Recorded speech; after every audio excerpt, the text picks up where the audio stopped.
Government کو tax بھی مل رہا ہے. تو یہ بنیادی چیز تو یہ ہو گئی. اچھا اب یہ جو ہمارا بنیادی کیپٹل ہے، پہلی بات یہ کہ بزنس کے لیے کہیں نہ کہیں سے ہمیں پیسہ ریز کرنا ہوتا ہے. کوئی پیسہ ہمیں چاہیے، اگر 2000 روپے نہ ہو تو یہ بن نہیں سکتا. اس پہ 1000 روپے کمایا جا سکتا. اس کا مطلب کیا ہوا؟ اس کا مطلب کیا ہوا کہ بزنس کے لیے ضروری ہے کہ ہم اپنے پاس پیسہ ریز کریں، پیسہ سیو کریں، پیسہ کسی طرح ہم اکٹھا کریں. ایک بیسک انویسٹمنٹ جہاں سے ہم نے بزنس گرو کرنا ہے. فار ایگزامپل اگر ہمارے پاس 1000 روپیہ ہی ہے اور اگر ہم 1000 روپے کا فروٹ لے کر آئیں گے اور شام کو وہ 1500 کا بکے گا تو ہماری بیسک جو کیپٹل ہے وہ شام کو 1500 روپے ہو جائے گا. اگلے دن ہم 1500 کا لے کے آئیں گے تو وہ اس پہ پھر 700 روپے بچے گا، تو ہمارا بیسک کیپٹل 2200 روپے ہو جائے گا. یعنی بیسک کیپٹل کو بھی سمجھنا کہ وہ کیپٹل کیا ہے. وہ 2200 ہو سکتا ہے اگر ہمارے کہیں سے اخراجات چل رہے ہیں یا ہم فیملی کے ساتھ ہیں اور وہاں سے ہماری جو ہے باقی بیسک نیڈس پوری ہو رہی ہیں، تو ہم اپنے پیسے کو گرو کر سکتے ہیں اس طرح سے. یہ بیسکلی پہلے پیسہ چاہیے، اس کے بعد ہم وہ ٹریڈنگ ہے. بیسیکلی فروٹ کا لا کے بیچنا وہ ٹریڈنگ ہے. یہ مینوفیکچرنگ ہے جو کہ سیالکوٹ میں ہوتا ہے. اچھا دوسری جو بنیادی بات ہے کہ پاکستان میں کچھ فیملیز اور کچھ شہر جو ہیں وہ کاروبار کے حوالے سے بہت زرخیز ہیں. جیسے میمن فیملی ہے، شیخ برادرز ہیں، ایون کے پی کے اندر جو کچھ پٹھان فیملیز ہیں، افریدیز ہیں، جو وہ اور ہیں، وہ بزنس میں بہت تیز ہیں. ان کو بزنس کی سینس ہے، ان کے بیسک ایک بیس جو ہے وہ بزنس ہے. اسی طرح اگر شہروں کے لیول پہ بات کریں تو فیصل آباد کو لے لیجئے، گجرانوالہ لے لیجئے، سیالکوٹ لے لیجئے. یہ انڈسٹریلسٹ سٹی ہیں. یہ لوگ پروڈکٹ بناتے ہیں اور پاکستان میں بھی فروغ کرتے ہیں اور انٹرنیشنلی بھی بیچتے ہیں اور ڈالر کماتے ہیں. تو ان کے ہاں ایک گھر سے ایک ایجوکیشن ہے بزنس کی.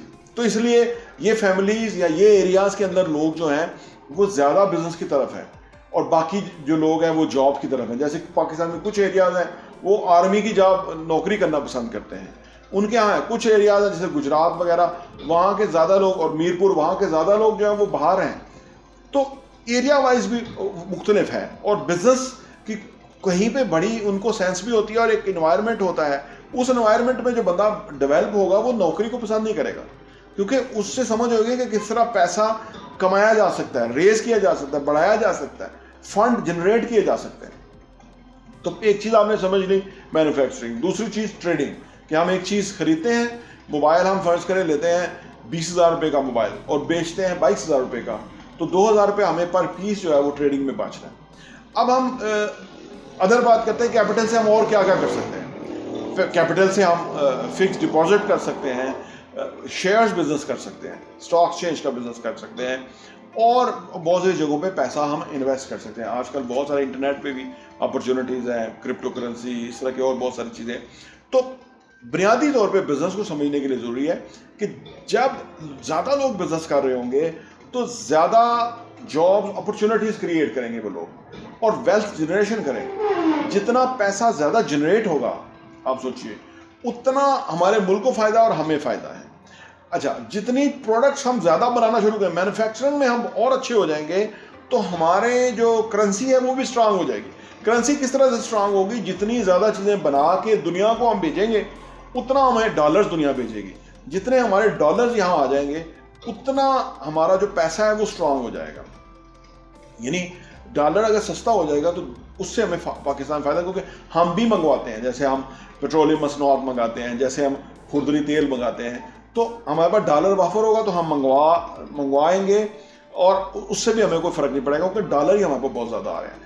اب یہ جو منگوانے کا اور بھیجنے کا جو ایک بیلنس آؤٹ ہو جائے تو پھر بھی ٹھیک ہے، اور بیلنس ہونے کے بعد زیادہ بھیج رہے ہوں کم منگوا رہے ہوں تو ہمارا ملک جو ہے وہ مضبوط ہونا شروع ہو جائے گا. یہ جو ہمارے قرضے جمع ہوئے ہیں اور یہ جو ہمارے اس کے اوپر سود دیتے ہیں، یہ بہت بڑا پیسہ جاتا ہے، یہ کم جانا شروع ہوگا اگر پاکستان میں ہر کوئی بزنس کا ایک انوائرمنٹ بن جائے گا. اچھا عام طور پہ جو ہمارے کانسیپٹس ہیں بزنس کے بارے میں وہ صحیح نہیں ہیں، اسی لیے لوگ زیادہ بزنس نہیں کرتے کیونکہ کانسیپٹ ہی ان کے صحیح نہیں ہیں. بزنس ایک ایسی چیز ہے کہ جو ہمارا دین نبی پاک صلی اللہ علیہ وسلم نے فرمایا کہ 9 حصے کاروبار میں ہیں، 1 حصہ نوکری میں فائدہ ہے. تو زیادہ فائدہ کاروبار میں ہے. اس سے میں نے آپ کو جتنی بینیفٹس گنوائے ہیں کاروبار کے اتنا زیادہ فائدہ ہے. اور اگر کسی کے پاس کیپٹل ہے اور وہ پیسہ سود پہ دے دیتا ہے جو کہ اسلام نے منع کیا ہے. دیکھیے اسلام نے کوئی بھی چیز کے اندر ممانعت ہے اس کے ایک بہت اسٹرانگ ریزن ہے، اس کی میڈیکل ریزن ہے، اس کی سوسائٹی کے اوپر ایک ریزن ہے. یہ سب کچھ جیسے فرض کرے سور کا گوشت کھانا منع ہے, اس میں بہت ہائی کولیسٹرول ہوتا ہے, بڑا خطرناک ہوتا ہے, انسان کی جان سے آ سکتی ہے. شراب پینا منع ہے, انسان اپنے جو حواس ہیں وہ کھو دیتا ہے, اور شراب اس کے پھیپھڑوں پہ, اس کی باڈی کے اوپر برے اثرات مرتب کرتی ہے. اسلام نے منع کیا کیونکہ اللہ کو انسان سے بہت پیار ہے. اسی طرح سود منع ہے اسلام میں, سود لین دین کی ممانعت ہے, کیونکہ اس سے اکانومی پہ اور لوگوں کی حالت پہ برا اثر پڑتا ہے. اگر آپ سوچئے کہ کوئی 1 لاکھ روپیہ سود پہ لیتا ہے اور اس کو 1,25,000 1,30,000 روپیہ ادا کرنا ہے, تو آپ سوچئے کہ پر منتھ ادا کرنا ہے فار ایگزامپل, تو سال میں اس کو کتنا ادا کرنا پڑے گا, ایکچوئل سے بھی کہیں زیادہ. اس سے کیا ہوگا کہ یہ کاروبار نہیں ہے, یہ غلط ہے. یہ پورا جو ایک سسٹم ہے وہ اگینسٹ اسلام ہے, کیونکہ اسلام بہت فطری دین ہے. تو بزنس کے حوالے سے بنیادی چیزیں ہمیں سمجھ آ گئیں. اگر آپ کے ذہن میں کوئی سوال ہو اس بارے میں, یا آپ سمجھتے ہیں کہ یہ انفارمیشن کسی اور آپ کے دوست کو ملنی چاہیے, تو آپ سے گزارش ہے کہ اس کو شیئر کیجئے اور ہمارے چینل کو بھی لائک کیجئے, سبسکرائب کیجئے. بہت بہت شکریہ.